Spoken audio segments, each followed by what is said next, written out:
আসসালামু আলাইকুম প্রিয় বন্ধুরা, পেয়ে গেছি বাদাম বিক্রেতা সেই মামাকে। মামা কেমন আছেন? আলহামদুলিল্লাহ। আলহামদুলিল্লাহ।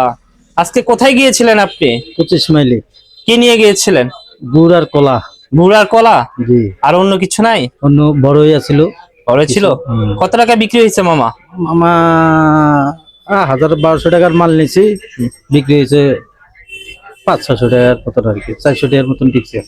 লাভ হয়েছে? হুম। আলহামদুলিল্লাহ। তো আর কিছু মাল বাড়ানো যায় না মামা? মামা ক্যাশ নাই মামা, এই কারণে খুব কষ্ট আছি। এই 1200 টাকার মাল করি এইভাবেই বেচতেছি আর কি।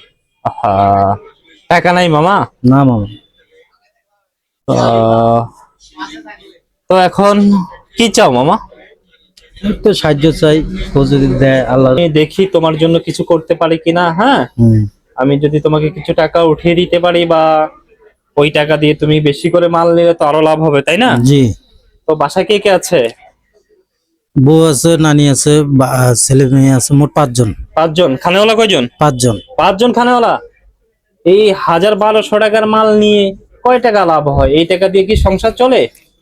চলে না, তা আলহামদুলিল্লাহ 300-400 টাকা হয়। আলহামদুলিল্লাহ, যে শুকরিয়া আদায় করছো, আল্লাহ নিয়ামত দিয়ে দিবে। তো প্রিয় বন্ধুরা, মামা টাকার অভাবে মালামাল করতে পারতেছে না।